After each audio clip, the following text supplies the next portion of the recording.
Welcome to the Hangar Z podcast, brought to you by Vertical Helicasts and in partnership with Vertical Valor magazine. In this two-part series, host Jack Schonely and co-host Harald Brink go international and speak to Joseba Mendizabal, a lieutenant pilot from the Basque Police in Spain. Joseba is an inspiring and funny fixture in our industry.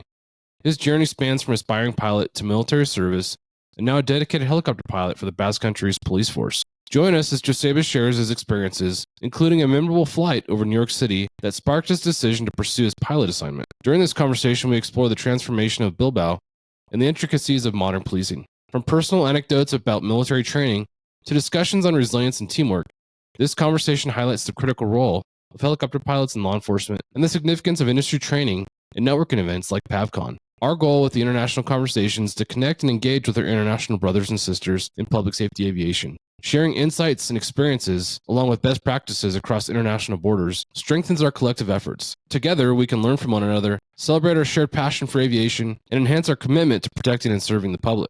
Join us in this vital conversation as we bridge gaps and foster collaboration in the world of public safety aviation. Thank you to our sponsors, Anodyne Electronics Manufacturing, Precision Aviation Group, and CNC Technologies.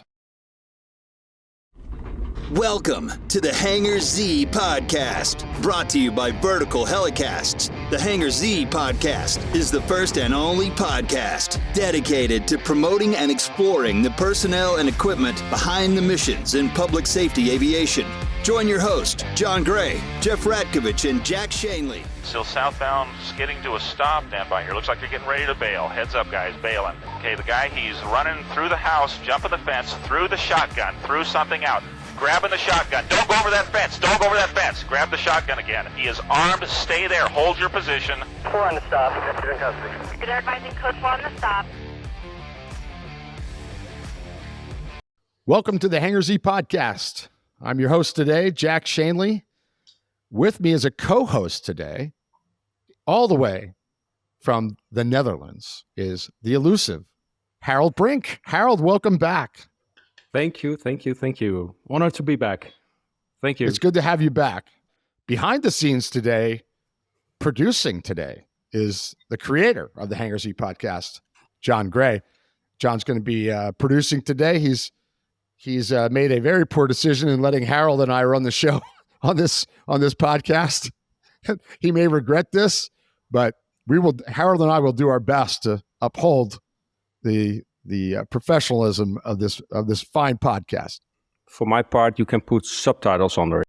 That's subtitles. We don't need subtitles for you. You speak better English than I do. You know that. We've got a good guest today. We've been talking about bringing this guest on for a while.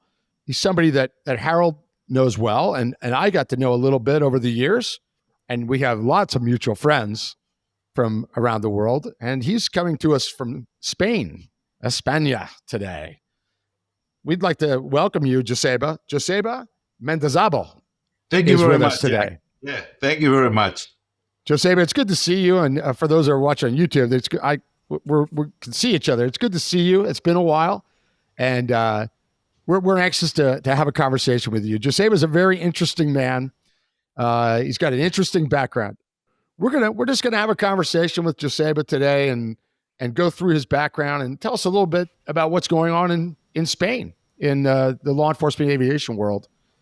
And of course, we have Harald here, that's with the National Air Support Unit from the Netherlands, has a lot of experience.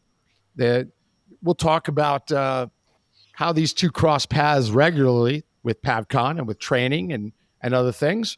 But before we get there, we just want to get to know you, Joseba, and our listeners want to know more about you. And so tell us, where in Spain did you grow up? And tell us about childhood and what your interests were, that sort of thing. Yeah, good night to everyone. It's very, very nice to see you again. First of all, let me apologize for my English. It's not as good as I'd like it to be, but I think I will make myself understood for the audience. Last time we met, Jack, it was very, very funny beers. Very, very funny beers. Not many times together, but always huge pleasure. And Harald is the man in Europe. He's the man. He's the man. He is. He's Mr. Wolf. He's the man. Whatever you need in police aviation, Europe is Harald. He's the man. Thank you. I'm just trying to ride along you. Next to you, Harald. Always supporting, always ready for any unit, whatever. So my name is Joseba Mendizabal, and I live in Bilbao. Bilbao is in the northern Spain, next to the Gulf of Biscay. It's probably the most important city in northern Spain, it's part for the Basque Country. Very industrial area. It used to be more rainy than it's today, but today is still a rainy area, a kind of a UK weather. And I had a normal childhood in the city, living in the city, Jesuit school, very nice, very good memories of my education. And I always wanted to be a pilot, tried in the Air Force at the moment, but it was very difficult in Spain because there were very, very few vacancies in the Air Force Academy. You had to go to Madrid or special places to prepare the exams. It was very difficult. So I tried a couple of times, 3 times was the maximum. And then I found myself in university studying a degree that I didn't like at all. So a mixture of failing the academy, studying a degree that I don't like, some problems at home with it was just all the ingredients for the big bang were preparing. So at the moment I decided to break and I joined the army. And it was very good because I had 18 months to think about my life, to restart and to rethink my path in aviation. So at the moment, something before joining the army is just a normal childhood in Bilbao. I strongly recommend Bilbao for everyone. We're having a lot of tourism, many people from the States, many people from Europe, and Harald knows the bars, I think, as good as me. I think he has been in all the bars of my city and the surroundings. Only the pinchos. Only the pinchos. Pinchos is good enough. Let's talk about Bilbao a little bit more. I had multiple friends in the past few years visit that city and loved it. They loved it. It's become a city with an art culture side of it. Am I right there? Like museums or some sort of artists that are flocking there. Is that accurate? Bilbao has gone through a huge change because it was the head of the industrial area, a very, very gray, very humid, very dark city, and not tourism at all because the big crown of the Basque has always been San Sebastian, has been the nice place of the Basque. But at the moment, when all the industry had to change, many factories closed, with many, all the problems with big industries, iron, mining, all that. And the city needed a change. So there was a chance, I think, I didn't understand at the moment, but now I think it was a very good idea. And they brought the Guggenheim Museum, like in the one in New York. Right. And that was the big jump to Bilbao, to now Bilbao is on the map. Yeah. Now people can identify on the map. And along with that, we had the best mayor. Our former mayor was declared best mayor in the world, and people came to see how a big and gray and industrial city had made a big change, and now it's a nice place. Lots of tourism. It's a kind of tourism that is not looking for sun like in southern Spain. They are looking for a different kind of visit, very influenced. Here, food is a religion. Food, eating and drinking is a religion. So now we're having problems because we changed from the best major in the world to the worst. We never stop in the medium. We came from the best to the worst. And now we have a big problem because crime rate is increasing. Really? Slowly, but surely, yeah. But increasing, which affects you directly in your current position. We'll get to that. So that's an overview of Bilbao. And I forgot, it was the Guggenheim. I remember seeing a picture of it. It's beautiful. Absolutely beautiful museum, and a big draw because all the people that I know that went there, they all went to the Guggenheim there and loved it. So let's back up a little bit and go back to your army time. So you joined the army, and tell us about that experience, the training and what you ended up doing in the army and how long you were in. 'Experience was. The old Joseba died in that experience, and then the new one was born in that experience because I wanted to join. There's a big difference from wanting to be an officer in the Air Force, officers, nice uniforms, good dancing clubs, officer club, ladies, swords, nice hats, always like a kind of a night brothership. And from that, joining the Spanish Foreign Legion, which is the sister of the French Foreign Legion, as a conscript with people from many nationalities. Then now that is closed, but at the moment there were still people from many different countries. I had a sergeant from the States who was a Vietnam veteran, people from the former Yugoslavia. And apart from that, it was the Special Operations Battalion. So it was a change. I was living at home. I have a girlfriend, university life, good naps, friends, good beers, blah, blah, blah, blah, blah, blah. From that, it's just jumping into another planet, 24 hours a day working. I never worked so much in my life. Never. I hope I will never work that much again. 24 hours a day working. We joined like 240 people and we signed 36, something like that. Wow. Yeah. In 1 month, from 240 to 36, 38 in 1 month. And that was the easy month. In the first month, you were allowed to leave the army. They gave you 1 month. Right. And you know that it was very, very, very, the training was very, very, very, very hard, especially for me, because I was never the sport guy. I was not the football captain at the school. I was just a guy. Harald known me a lot. A little bit thinner than now, but more beer focused. But you liked it. Yeah, I liked it because it was like, for me, it was a spiritual journey. It was a journey to myself. Because when you are living very difficult moments and situations, I think it's all over the world is the same. Sure. And when you start being cold, hungry, thirsty, the night is never going to come to an end. You are walking under the rain. You are do this, all that, all the army and more especially the Foreign Legion and the Spanish Foreign Legion and the Special Operations were very, very, very hard training. Very hard, very, very hard. And then you realize who you are. Because, for example, they give you, and you have to take care of one cookie, and that one cookie is for the four of you. And then devil appears, say, hey, take the cookie. Don't worry about the guys. And sometimes you do it, and then you feel so ashamed and say, "Oh, I'm a bastard. I ate the whole cookie."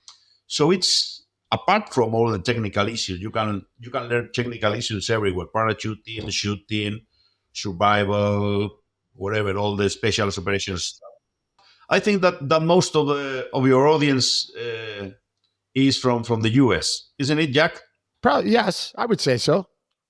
It was very funny. I always tell a story because we had a captain in my company, very nice guy, and his father was a general, and he had like the Medal of Honor, like the U.S. Medal of Honor, the Spanish biggest medal, right, in the Civil War. So if one guy has the Spanish, the medal is called Laureada de San Fernando. It's like you have the Medal of Honor. Then his sons can go to the military academy without taking the exam. It's like, if you are the son of a guy that had that medal, so all the sons of that general went to the army, and one was my captain. And being his father, a very famous guy, very famous general, he had the chance to go selected to Fort Bragg to take the special operations, the Ranger training at Fort Bragg. Yeah, but later I realized that in the States, they have some instruction, for example, Ranger instruction or special operation instruction for the US units and some for the people that come from foreign countries. Because I saw the picture of his class. I was a guy from Guatemala, a guy from Puerto Rico. It was like, a little bit the Latin town, the guys. And He always, when he came back, it was very funny because he had with the patches, Rangers, Special Forces, all Right. that. And his name was Antonio. And from that moment, he was Tony. So one night, there was a parachute jump at night. And it was a tradition when you jump in a different country aircraft, you can take that country wings. Right. Parachute wings. If I'm a Spanish soldier and I jump one time or twice in a U.S. Hercules or Chinook, then they give me the U.S. wings, the parachute. And the place we were stationed was Ronda in Malaga, southern Spain, Andalusia, and it's very close to Rota, which is the U.S. naval stations, the biggest U.S. Navy station, Southern Europe, and very big. And there were many times we had cross training with the U.S. Marines. You kind of cross exercises, shooting with the weapons. They came to visit us. They tried our weapons, all that stuff. And one night there was a parachute jump arranged. It was a night, and they had to jump from a CH-46, the C-Knights, the small Chinook. Yes. And then there were two lines. It was the U.S. helicopter, U.S. Marines helicopter, and there were two lines of parachutes. One U.S. Marines, and the other line, were the Spanish Legion. And the captain was number one because highest officer has to be number one. So they opened the front door, the back door, the rear door of the Sea-Knight, and then the crew chief, it was a sergeant from the U.S. Marines, a lady, and she was talking to my captain and to the other guys. I was not jumping that day, and my captain told my colleagues, "Don't worry, because I've been trained in the States, so I speak English perfectly. Don't worry about distractions. I'm the guy." So you have the two lines of the jumpers. You can imagine the crew chief, the lady, the sergeant, giving his back to the air. The rear door goes down, and then red light up. You put all the cords, waiting for the green light, and then the pilot talks to the lady and says, "Sergeant, we are not going to jump. It's very windy. It's a lot of wind, and we are not going to jump. So tell the guys that the jump is going to be suspended, and we are going back to the base." And when the lady, that sergeant, tells my captain in English, can you imagine under the noise, "Captain, no, he says, "Okay, thank you." And all of them jumped because he understood that it was okay. So, you can imagine all the Marines looking like, "Oh my God, they're crazy." The sergeant said that it was that the jump is not going to take place because it was too windy. And they jumped and they were laughing because they understood nothing. Yes. So all of the Spaniards went.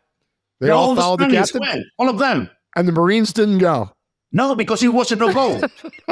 It was no jump, too much wind. And my captain understood. Yes, very good. Oh my gosh. So, and people say, "Oh my God, they are very funny. The Spanish very brave because they had distraction. It was a no-go, and they jumped. All of them jumped." And the captain was the guy supposed to understood the English instructions. So you can imagine, great. Jack. Captain broke two legs. The rest of the company. Oh my gosh! So there was a lot of injuries. Well, the surgeon got to take care of everyone. Oh my goodness! Funny thing. That is good. That is good.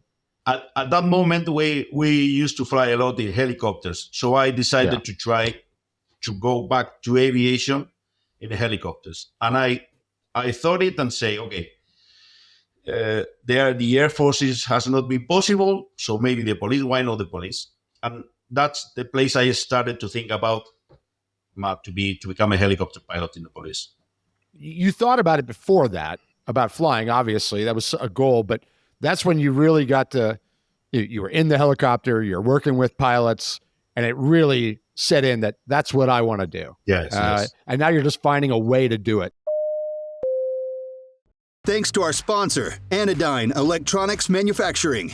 a leading manufacturer of trusted special mission avionics for law enforcement, aerial firefighting, and utility operators. Visit www.aem-corp.com and learn how AEM's digital communication and loudspeaker systems, avionics consoles, radios, and specialty audio products can support your most demanding missions. I needed a break time to think about my life. Army time was a great time. I had time enough to think, and I started watching. I think it's the same in the US and everywhere. When you are in the army and the helicopter brings you to place at night, and then you have 7 days walking in the cold and in the rain, and the guys go back to the officer club. And infantry is good, but only for me, it's only as experience, not for a lifetime. It took a boy and made a man. Is a lot of people say that, in the U.S. about, their experience in the military. Went in a boy, came out a man. It sounds like you had a very similar feeling about that. I mean, you said it was life-changing for you. Yes. What do you think were the biggest things that as you finished your army time? What are the biggest traits or the biggest personality changes that benefited you as you moved forward in life from that experience? Biggest benefits are that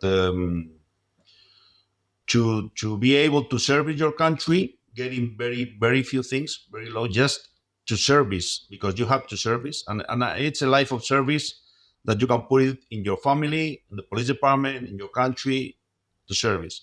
Very, very important thing for me was stop complaining. Yeah. It's not about complaining. It's just about working. Complaining doesn't change anything. It's useless and very toxic feeling. So don't complain, and let the way you behave to talk in your name. Don't talk. Let your behavior talk about you. Very interesting. Yes, just because I do this. You know that especially in army, police, aviation, if we start talking about our CV, I'm former military, counterterrorism, commander, BIP, transport, sniper. Okay, but then we go to the shooting range, and we know who is each one of us, or we fly. Don't complain, work, and always be happy and grateful, and especially. You learn how to live with the basic. And it's a very, very happy life with the basic. Yeah. Very few bucks, few dollars, good friends. Everything is possible, and hard work. Wow. That's really impactful. I think today a lot of people can learn from what you're saying now. And it's been very useful in my life, because after the army, I had many challenges. And I always remember, there was a quote and say, don't complain. If you are a man, take control of your destiny and start working towards that. Yeah. Know the path, start working. The more time you spend complaining, the later you will start. Because that I think it happens in all the jobs, and I see that with colleagues of my police department, that there are sometimes groups that they are always complaining. Yeah. The gun is the worst. The helicopter is the worst. The clothing is the worst. The food is the worst. The facilities, everything is always the worst all the time. That's a very bad influence. Yeah. Positive attitude, work. I mean, there's no. Sometimes we think, because in America, the US, they have everything, or the Dutch, they have whatever they want. They have the problems. The human factors are very complicated. Very complicated. You can have $25 billion, but the human factors start with $0 at the very. And if you have that human attitude and the human values inside you, that's the beginning. Yes. From that moment, I've never complained. I sometimes think that it's not very good if you get married, because you are used to get orders all the time without complaining. And sometimes I think that I should complain more at home, but because otherwise, you say, maybe I should complain more. No, I like your attitude. When you're working, you're free, and when you're at home, I don't go there, but that's what you're saying, basically. Yeah. I had a colleague that we stopped flying at night, especially sea rescue at night. We stopped flying that almost 25 years ago, but he never told that at home. So if 1 or 2 nights of the week he had the special operations, it was it. Oh my. What you're talking about, Joseba, is very interesting, and how the military changed you. We all work with people. We have all worked with people in all our different jobs in our entire careers, all three of us and everybody listening, with people that do complain all the time and never formulate a solution. And it's funny how you look at the military people, and there's a lot less of that because of the military. Harold, you supervise quite a few people. Do you find that people that have served in the military have some qualities that are unique and beneficial in your position, in your job, and in your unit? What I see in my unit is the guys from the military. They came in for the first time in 2009, and so far we only hired ex-Air Force pilots. So the TFOs are sworn officers, and the pilots are the majority of the pilots on the 139 are from the military, and they brought us a lot. I think if it wasn't for them, we still would fly without NVGs, do no special missions, low-level training. Like they brought us a lot. They bring a lot of experience and a lot of quality. So I think for my unit it was really good, and they have a different attitude. That's what I was going to ask you about. That the skill level is obvious. They bring you skills, but attitude, you noticed that as well. Attitude, it's a difference, because we all know they all call the Dutch police like the Hak police, and that's what you see. Dutch cops, they have their own minds. So I can give you an order, but the first question is why. Why do I have to do that instead of, okay, I'm going to do that? No, it's why. So it's always discussing and debating. And sometimes that's hard to work with. But it also creates a lot of fun. Yes, if you let me add one thing, that military influence or police influence or whatever, you need the basis from your family. There are some things that you have to bring from your family, from your education at home. To be honest, to be humble. There are some things that you must bring with you from your first years with your family. Right. To say hello, thank you, excuse me, some basic things that have to come from the very first moments from your life. How many jumps did you do? Do you recall? Jumps? Yeah, no, not so many, because there were 18 months, 11. Okay, that's in 18 months? That's a lot. Yeah, it was good enough. Last jump, it was a night jump, and it was very windy too. And I jumped, and it was very, very, very rough area with rocks and all that. And I remember that it was my best jump, because I fall over a colleague. On the ground? Yeah, there was a colleague in the floor. I said, oh my God, that's not so soft bad. Landing. Yeah, soft landing. It was at night, so I started touching, and I heard, hey, you! Oh, sorry. My son was airborne. My dad was airborne, and my son was airborne. And Ian would tell me, I love jumping. I hate landing. Because they were still using the old T-10s, I think it was, parachutes when Ian was in. And that was the same chute that my dad jumped in the 50s, It was very unforgiving when you hit the deck. I mean, it was very unforgiving. Lots of injuries, lots of serious injuries, as we talked about with your captain even.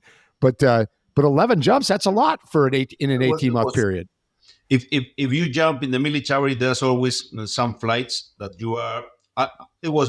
For me, it was very scary. I would only jump again if it was in the name of my family or my country or something like that. Not for fun. Not anymore. Not for fun.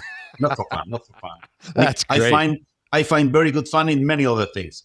There were many times that the flight, I remember in the Hercules, the tactical flight, was so close with so many Gs, flying low, flying among the hills, that we were all like that, and all people started getting sick inside, throwing people crazy. So at the moment they opened the doors with the fresh air, everyone was crazy to jump.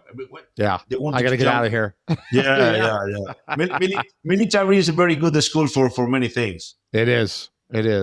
Well, that's interesting that your background in that and how it formed you for your future. Yes, I must admit that. And with the pass of the years, there have been many challenges in my life, very different challenges, professional, familiar. Sure. But because of that education, I've been able to handle them in a very good way. And still today, I try to make my wife and my family understand that life is much more simple than what we think. Life is much more simple with very few things, some help, few colleagues, and if you are able to work, you have to survive. Right. Because you've been cold and wet and hungry and miserable, and you realized, I survived all that and I got through it and I learned from it and I realized I'm stronger than I believed before. I survived all that. And then you find things that go wrong in life and you go, that's nothing compared to being hungry, cold and wet.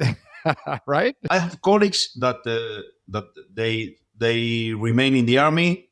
We are still colleagues today. And they tell me that maybe they go to, I don't know, to international mission in Bosnia or Afghanistan or wherever, a big camp with many other people from other armies. And young people today, they find themselves in a barrack. They have like 4 hours rest between missions or whatever. And you see people from the special forces complaining because the Wi-Fi is down. Hey, Sergeant, Wi-Fi is down. I say, what the fuck? We are in Afghanistan trying to put these things in order, and people is complaining. And you can see in society, in the schools, what do people complain today about? They complain for everything. That's right. This or that, my iPhone. I want the latest iPhone, and there's no connection. There's no good. I don't like this kind of food. I think that I would like to be wrong, but maybe we are reaching a difficult moments. In the next few years, we will see. Yes, I agree. We all see it. And it's a couple generations that don't realize how good they have it. They have no idea how good they have it. And I think sometimes they'll just mature and figure it out. And, they have kids and then they realize, oh my gosh, we have it really, really well now compared to what our parents and our grandparents and our great grandparents did.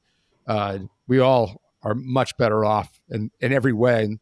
But the military kind of brings that out, whether you like it or not. Military service kind of brings that out of you, and where you realize those things by fire, by you're thrown into the fire and you realize, wow, I do have it pretty good. When I was a small kid, with 1 year old, 2 years old, my mom took me to a swimming pool and she put me in the water after lunch. And I had the kind of, when you have, I don't know how you call it in English. It's like they put you in cold water after lunch and then you have like a break in the stomach, something you start throwing, very complex. Some people die for that. Yes. They call it hydrocution, and I don't know the name. And since then, I spent all my first 23 years waiting for 2-3 hours after lunch before going to swim. You learned. In Spain, they call it to make the digestion. Yes. It's making the digestion. Yes. So we were to the beach and we had lunch, and then minimum 2 hours, 1 hour and a half, 2 hours and a half before going, because I was almost I was very ill when I was a kid and I almost died. So it was a very complicated thing. Oh, yeah. And I remember in my first 2 weeks in the army, we had lunch next to a lake, big lunch, and the sergeant say, everyone to the lake. And I say, oh my God. I cannot tell a sergeant of the Spanish Foreign Legion that I have to wait 2 hours because my mom told me. I'll say, if I jump in the lake, maybe I will die. But if I don't jump, they will kill me. So That's great. So from mom was that- right. Mom Yeah. was right. From that moment, I have never had to wait after lunch. I realized that it was You were going to be okay. yeah.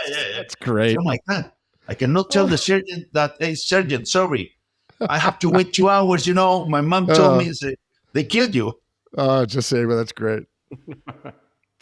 So you finished your army time, all right? And how long was it until you started the process of coming into law enforcement? I had focus. In Spain, we have two national forces: the National Police, and there's also the Guardia Civil. It's like in France, they have the French Gendarmerie, which is police and military, and they have the National Police. But in Spain, there are also local police forces, like the LAPD, municipal forces of the sheriff county, and something like that. And they are in only two parts of Spain, which are Catalonia and Basque Country, due to historical reasons. There are only state police, like troopers, like the Michigan State Police or wherever. So I decided to join the Basque Police. That at the moment it was growing. There were the years of the terrorism, hard work, very challenging. They had helicopters, and so I said, I'm going to try in my state police and see what can I do there. So I had just left the army, and in September '94 and October '95, I was in the academy, the police academy. So it was pretty quick. Pretty quick. Yes. You knew what you wanted to do. You had those choices. That's interesting. Kind of similar in the Netherlands, Harold, where you have the national, but are there also local departments that work, or how explain the Netherlands situation? Thank you to our sponsor, Precision Aviation Group. Mission critical operators and fleet managers rely on Precision Aviation Group as a worldwide leading rotor and fixed wing MRO provider. PAG provides tip-to-tail solutions in 4 MRO segments: avionics, components, engines, and manufacturing DER services. A single point of contact gives you access to over 150 million in inventory globally, 24/7. Just call 800-537-2778. Precision Aviation Group. Others sell parts. We sell support. We have a very small country. It's like the size of New Hampshire. We have one police. It's one national police. And it's divided in, I think, 11 or 12 like provinces.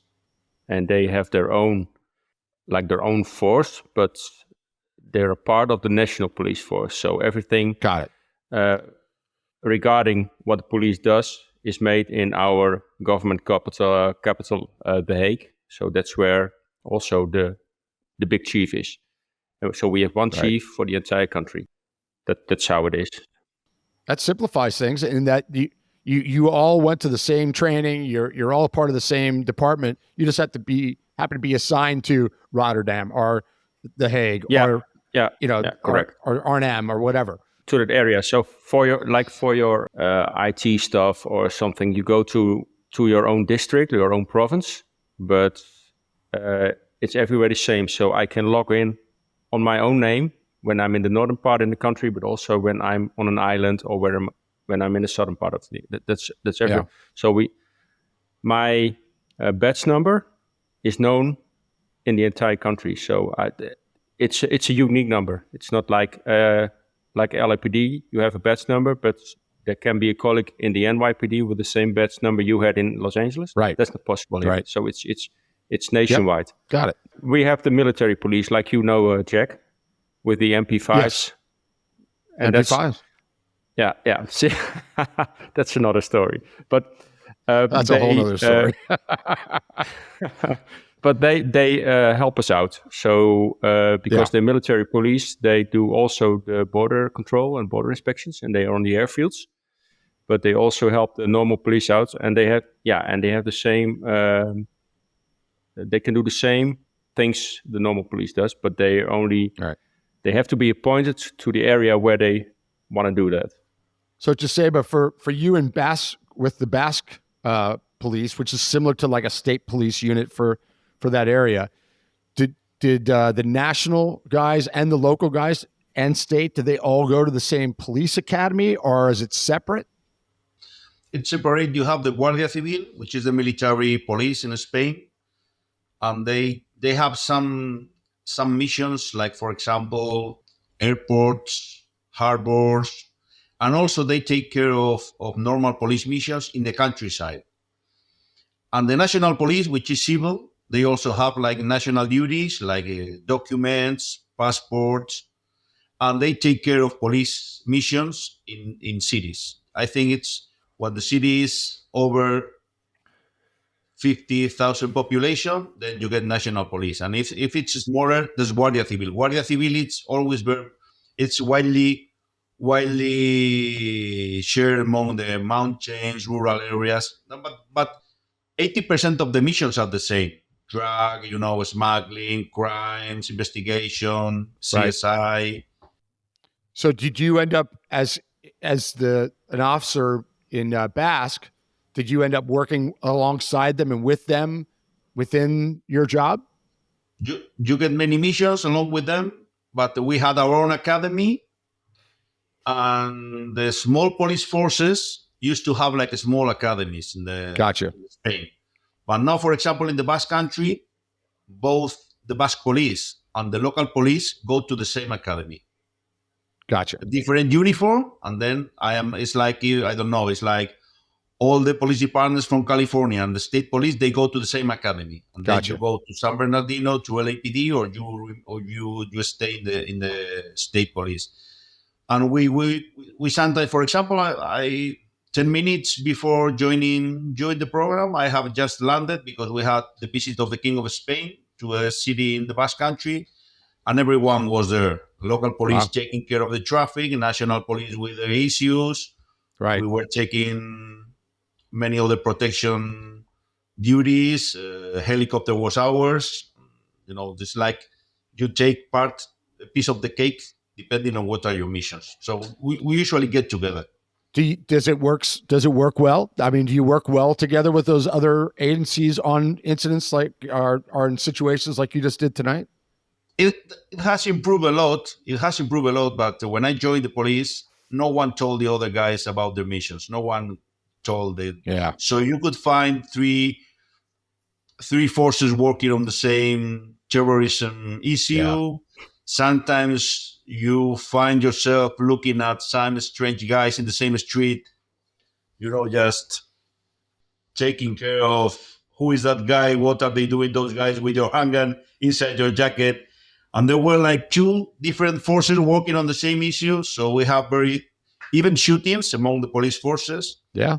And there was a lot of problems for political reasons, because the Basque and the Spanish government were not in good relations. So I'm not going to cooperate, and I'm going to tell you the truth and all that. But the thing, and I think you have all experienced the same, is that the guys that are in the street side, the infantry, you always make friends and work very good, because they are colleagues like you, risking their lives, trying to do their best, being thirsty, being wet, all of the stuff. So soldiers are always good friends. And problems start when you go to higher levels of commanding. Yes. That's what we find. I mean, you've both been to the States enough to know that, we'll just use Southern California. There's 100 police departments, and they're all separate. And they all went to different academies, but they're right up against each other, and they work together on a lot of things all the time. But it's funny, something came to mind, Joseba, when you said how, different departments might have been working the same bad guy, and they didn't know it. In the SoCal, that changed years and years ago, where, especially with narcotics, where they would have to share information. They were forced to share it. And put it into this kind of clearinghouse so that didn't happen. So if you went to your computer and punched in, hey, we're working this guy in this place on this, it would come up and say, whoa, Anaheim's working him, and they have a team on him right now. And then you could call them and say, hey, you're working the same guy we're looking at. Can we work together on this, or should we stay out of this? And it made it safer. It made it safer and more efficient. We'd be in the air every now and then on a surveillance. We'd be following a car, and all we know is it's a dope unit following that car. We don't know all the details. You're 8,000 feet watching the car, and then all of a sudden, another aircraft would show up in the same area, and we'd get them on the frequency and say, "Hey, guys, what car are you following?" We're following a red Honda Accord. That's funny. So are we. It would still happen. It would still happen. And then we'd communicate to our guys and they'd communicate to their guys. And sure enough, somebody forgot to go into that clearinghouse and we're both following the same car. It's ridiculous. And it could get dangerous. But most of the time when they'd be up there, we'd say, "Hey, what car are you following?" They'd give us a car and we'd go, "Okay, we're just happen to be in the same neighborhood." We're not following that car. But it's just funny that you brought that up, because that can happen. That can happen. It causes issues. The U.S. is kind of unique in that way. Like Australia, New South Wales, every police officer in New South Wales is part of the same police department. That makes sense to me. It makes sense. It in many, many ways. Same training, same language, same terminologies, same can communicate better. So that's kind of like the Netherlands model that you just talked about. Yours is a little bit more complicated, Joseba, that there's a few different entities, but not like here where there's 100 or 1,000. Just in the state of California, it can get crazy. It can get crazy. It's for us. It's very funny because we obviously it's not that real. But when you see the movies and all the cops from the different departments on the TV, and then you have the people in plain clothes arriving, federal agent, special agent, and they say, "Oh my God!" And now the special agents at the end. Yeah, and some of that's Hollywood, but some of it's based on truth. Hollywood's not good at creating truth very often. They're especially when it comes to law enforcement, they've abused us for years and making everybody think, "Oh, this is how it is," when it isn't. But that does happen, So that's one thing that Hollywood actually got right. So tell us about the academy. How long is the academy for you? And what do you remember about that time period? It's a school year, 9 months. 9 months. In my case, it was from October to June. And after coming from the army, it was holiday. Yeah. It was a joke. It was holiday. I was really scared because I had such a good time and laughed so much that I thought that I was starting to become a loud guy laughing and enjoying and say, someone is going to take a look at me and say, "Hey, look at that guy laughing all the day and enjoying out." So it was. He's having too much fun. We got to be harder on him. Fun. Obviously, it's harder from the subjects because you have to study. Yeah. And in the army, you have to learn something, but it's not that kind of study law, psychology, and many useless things that you are not going to use never, ever in your life. Psychology, sound system, that. Yeah. So, but it was fun because there were good facilities, good lunch, big swimming pool, a lot of sports. At the moment we were sleeping in the academy. You make good friends.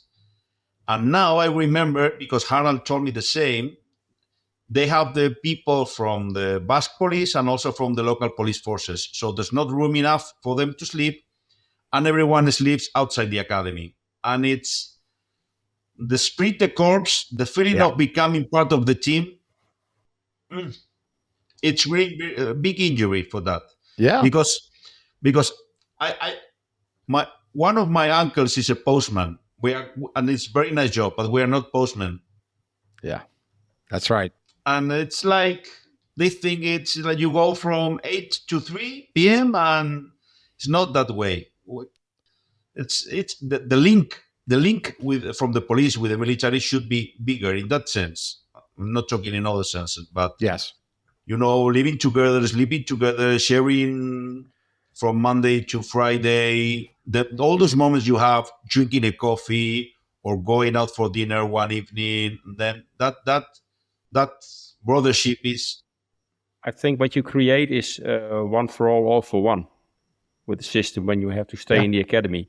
And that's a little bit gone now because it's the new way of teaching. And so you go home at 2, and if you feel, I'm not going today, you can stay at home and just open your laptop and do it like that. So I think, how do you call it, cohesion between officers? I think that's less compared to, and it's not like I'm an old man too, and was in the past everything was better. That's not, but I think some things were different. Let's say it that way. Yeah. Was your academy a live-in academy when you went through, Harald? Yeah, we had to stay there from Monday and it's not Monday anymore. To Friday. No, it's my daughter. It was day school, so she came in at 9 and she could leave at 2 or 3 and go home and go the next day. Or even when there are no teachers, they can. You have to stay at home today and do self-study because we have no teachers. Yeah. And refresh my memory, Harald. What was the length of your academy? I had to go to academy in-house a year, and then I went for like a mentor phase for 6 months on the streets, and then I had to go back for 3 months. So it was almost 2 years. The academy here in Oregon that I teach at, it's 4 months, and I don't know how they do it. LAPD's was 6 months, and they crammed everything into 6 months. They cram everything into this 4-month academy, and I listen to these recruits complaining about 4 months, and I laugh. I always just laugh to myself and just go, 4 months. I mean, it's nothing. 6 is real. And then you talk to yourself, Joseba and Harald, and say, 9 months, almost 2 years. I mean, they have no idea how it is other places. They just think, this is the longest 4 months. Well, it should be much longer. And I love the European model in that respect of initial training should be much more substantial than it is here, because these people are going to be scrutinized, very, very quickly. You could be scrutinized on your first day. Your first day, you could get into an incident, and you better know what you're doing. And if you've just been to a very brief academy, let's face it, none of us knew what we were doing, day one. But 6 months is not enough. 4 months, certainly not enough. And the model that we're talking about proves it. Harald, go ahead. I think the way of policing in Europe is different than the way in the US. It is. I think in the US, it's also like the ranks. It's more military based. I was with Joseba in Spain, and it's almost the same. We talk a lot, and instead of immediately get involved in a fight or something, I'm not saying that's the right way to do it, but I think it's a more pleasant way, and you get a real respect instead of respect that's you get because they know the violence you will use. So maybe we should find a middle between what you do and what we do over here in Europe. Yeah, probably. Yeah. What do you remember about anything jump out at you about the academy, Joseba? A funny incident or something where you went, wow, I just learned this, or a skill, something that jumps out at you? Thank you to our sponsor, CNC Technologies. CNC Technologies, serving law enforcement, government, and military markets with tailored mission solutions, system training, and live 24/7 support with CNC.live platform. Explore more at cnctechnologies.com. Everything was very funny. I remember everything. Yeah, everything. I remember a few instructors, good ones, like for example, the traffic department was a very serious department. They teach you all the things about traffic law, how to sue people, those were very technical and very good. And the rest, it was just like a summer camp with no. That's great. It was coming from the army. It was very funny. You have such a good attitude. And we had 2 hours every day of Basque language. 2 hours Basque language. So really, yes. So now, why was that? Were there people that were a lot of the people that were in training? They were not from Basque Country? The issue is that the Basque language is very difficult, and you have people speaking them, especially in the countryside. But in big cities, it's Basque is very complicated, and the Spanish language, as you perfectly know, in the States, is widely spread. Yeah. Number 2 in the world after Chinese. And the Basque is very complicated. And apart from being complicated, is that it has a very difficult way to adapt to new words. Interesting. So they try to push. They give you a lot of credit if you have the Basque higher education degree. They give you like if you speak French, German, Chinese, and Italian together. It's like they try to push it. But the reality is that only people in the countryside speak the Basque language. And some guys also in the cities, but it's not famous in the cities. So you just so we're clear, and this is very interesting to me. You grew up in Bilbao, which is in Basque Country, and yet you spent 2 hours a day talking where they were teaching you your own language, but a different, more in depth, or it was that different to go out of the city? Is that what I'm hearing? Depending on the level you brought to the academy, all the classes were, the police academy classes were formed depending on your Basque language level. Oh, okay. If you were in level 0, this class. If you were level 1, this. So everyone had 2 hours every day. Okay. In my case, I always spoke Basque with my father, so I spoke Basque. So my 2 hours were for perfectioning, for getting more educated in the language. Wow. For other guys, it was just for the basic. Hello, my name is Yeah. Joseba. Uh-huh. How are you? And the funny thing is that Basque Country is very small, but 85% is mountain. Yeah. So people used to live in the small holes, small towns in the country. And the Basque language from this country, if you compare it with the Basque language from a very close village, they're different. They have some similarities, yes, but they're different. Even being so close, it's like if the English you speak in Huntington Beach and the English you speak in San Bernardino, and you're not getting really, It wasn't quite, it's there, but it's not quite the same. Yes, and they try to push it, and they try to push it, and they try to push it but there's a lot of money involved in that, because then you have many teachers, many Basque speaking programs. There's also many political issues behind that. Does it tend to be vocabulary where the Basque use certain terminologies or vocabulary, or was it the way you speak? I mean, it sometimes is related with the accent, the music. Ah, okay. Another part is related that most in Basque, if you go to the academic Basque, there are very long words and verbs like the German. And then in one word, you are telling people that we were 5, we went by car, we had lunch, it was rainy. So it's complicated.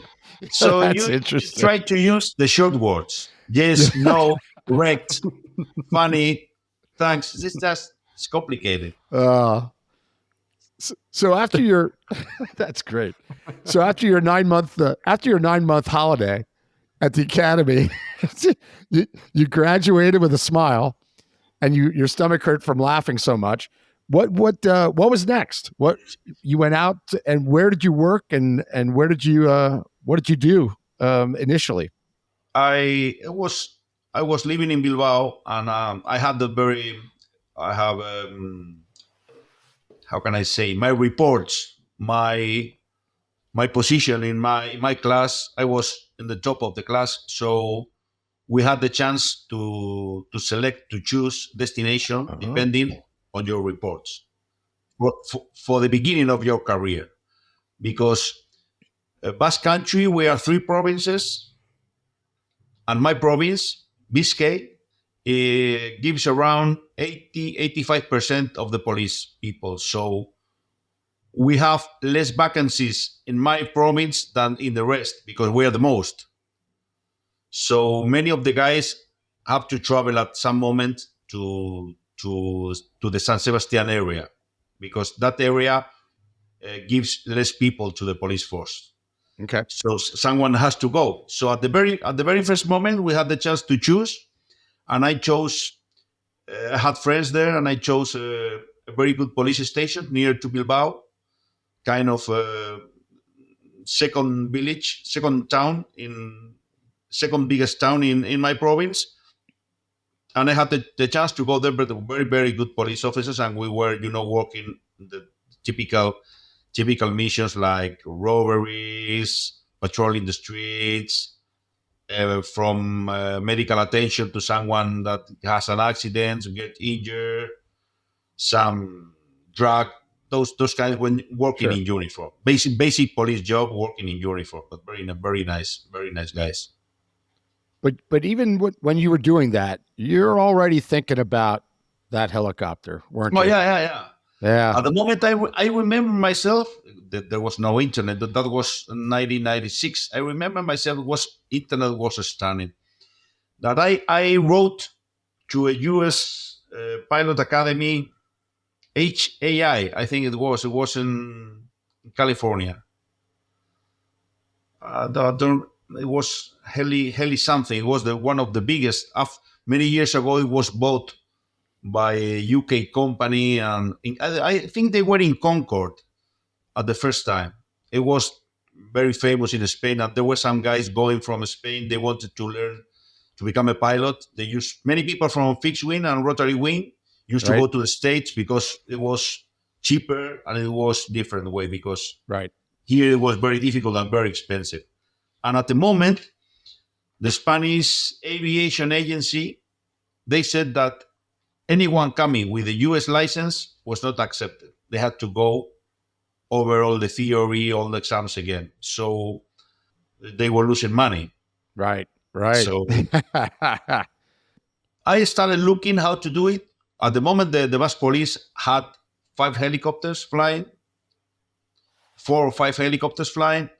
And I started to learn about that, how they work. And it was a mixture from the UK model with civilian pilots and police TFOs.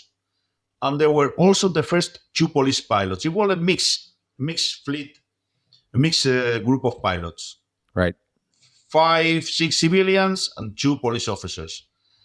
And the unit was starting to make a transition. There were two forces fighting. One force inside the police department wanted to become a UK model police air support unit. You give a contract to a private company, you have civilian pilots and police TFOs. And the other part of the police was trying to become like the National Police or the Guardia Civil or the French Gendarmerie, having all police pilots. So there were 2 forces struggling and fighting at the moment, and I started to look how to join. And I called the commander of the unit and say, yeah, I always wanted to become a pilot. How can I do it? That. And he told me, you're unlucky because we are going to, for the very first time in the Basque Police started in 1982. So we were very young at the moment. Basque Police started in 1992 and this was 1996. And he told me, we are going to offer some vacancies, an in-house course, and we will choose from all the guys requesting, we will choose 10 police officers to become the first police pilot class in the Basque force. So when you see the advertising in the department news, you request to take part in the process, in the exams, and then we will see if you are. So I said, very good. I will prepare myself. There were some exams like similar to the Air Force, but smaller. You have to have your medical, some sports, some stuff. But when I saw the advertising inside the police news, it was the Basque Police is offering 10 vacancies for pilots. It's going to be a helicopter pilot class, blah, blah, blah, blah. If you want to take part, you have to have a high school degree. You have to have your side medical but it was only for people less than 27 years old. And I say, oh my God, I was 27 at the moment. Oh my God. So now I have decided to join the police. I just 27 years old, and the offer is only for people up to 26. So, oh God, again and again and again. So I called the police commander, the air support unit commander, on the phone because I didn't knew him at the moment, and I say, hey, commander, I saw that I'm 27 years old. I cannot take part in the process. Would it be possible to join the helicopter unit if I pay the class on my own? I pay my class, but if I pay for my CPL license for my commercial pilot, can I join you? He said, no. The plans are already done. We have strategic plans. Everything is prepared. Everything is arranged. And with those 10 guys, we have enough. Blah, blah, blah. Yeah, that's a setback, huh? It was at the very first moment I said, okay, it's enough. God messages are very clear. Not the Air Force, not the police. God doesn't want you to be a pilot. So enjoy. There are other missions for you, whatever.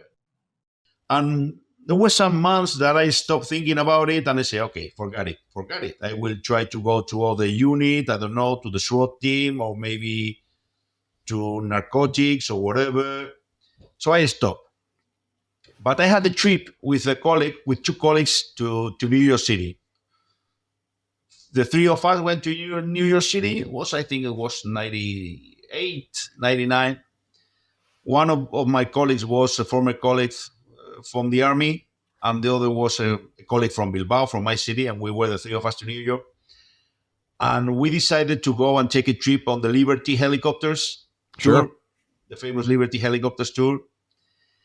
And one of the guys was very afraid. The guy not coming from the army was very afraid of flying. He was scared of flying in the jet. He was scared of flying in the big planes everywhere.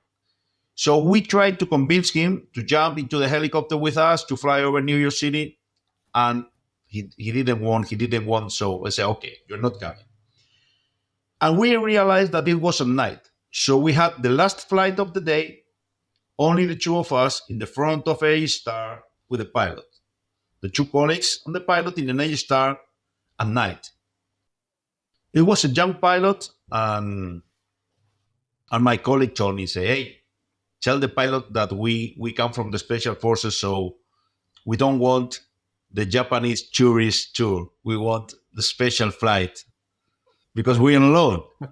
So I told the pilot, hey, sir, we're coming from the army, no more people on board, no Japanese people, no old women. So please, a little bit of emotion in the flight, it would be possible. And he looked at me. Whoa. We took off over Hudson, Brooklyn Bridge, down, up, down, the Statue of Liberty, everything. It was, oh my God. And I remember myself rolling down over Manhattan and say, what the fuck? I had to be a helicopter pilot. I had this feeling is killing me. I have something inside that is killing me. So yes, after the flight, we landed. I say thank you very much, sir, to the pilot. He was a former military pilot. He had a very nice guy. And when I went back, I say, I'm going to study and take the training for pilot. If they want to take me in the unit, it's okay. If they don't want to take me, I will take the risk, but I have to be a helicopter pilot. On the other hand, I had spent like 3-4 years in the Basque Police force, and I already knew that not a single plan was ever progressing according to the basic ideas. So I said, those guys, no strategic plans. I'm sure they are not. They have not done the math part correctly. So maybe they will need people. So I tried. I took the risk.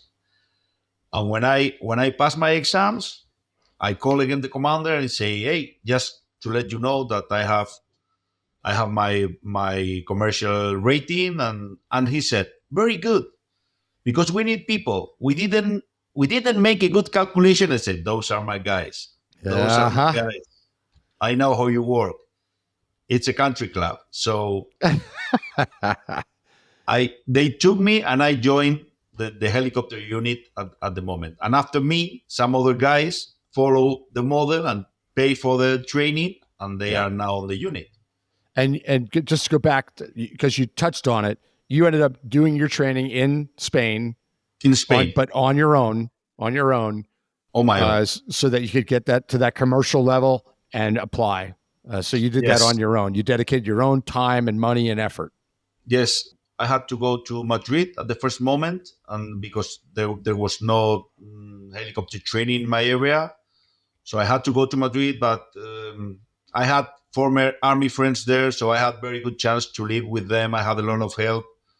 But for any reason, things are never easy in that part of my life. But as I told you, coming from the army, I was decided not to surrender. But I went to the helicopter training. The training programs inside the Spanish Aviation Agency had changed. I had to go through fixed wing exams. I had to take all the fixed wing exams because they sent me to that. Then I went to the flight test, but I couldn't do the flight test because my exams were not the rotary wing exams. It was a big mixture. And I had to went through all the exams, fixed wing, rotary, flight, this. I had to change the school. So everything very complicated. And at the end, I finished in Barcelona, and I get my commercial rating. And it was very annoying trip, but nice because you make lot of friends from here, from Madrid, from Barcelona, from that, from this. How long did it take you from the first flight till your commercial check ride? Thanks for joining us for this episode of the Hangar Z podcast. Don't forget to like and subscribe to hear more stories that promote the personnel and equipment behind the missions in public safety aviation. Lastly, stand by for a message after a word from our sponsors. Cheers. Thank you to our sponsor, CNC Technologies. CNC Technologies, serving law enforcement, government, and military markets with tailored mission solutions, system training, and live 24/7 support with CNC.live platform. Explore more at cnctechnologies.com.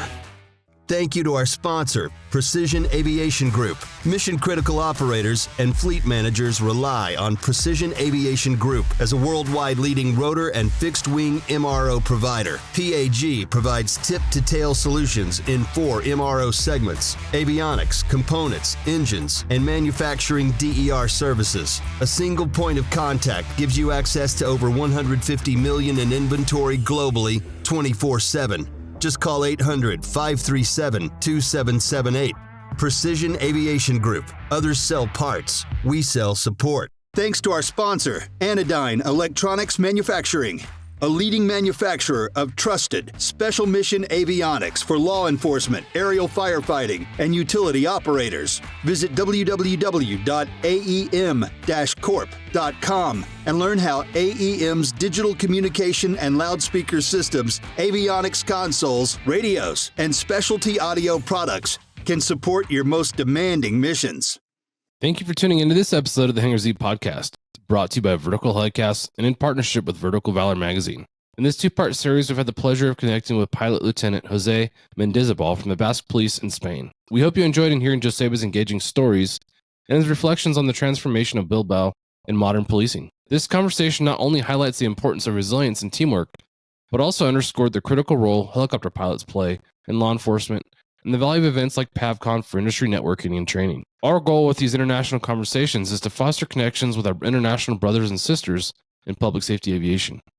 By sharing our collective experiences and best practices, we can strengthen our efforts in serving our community safely and effectively. Time to close up the Hangar. Thanks for joining us on the Hangar Z podcast, brought to you by Vertical Helicasts.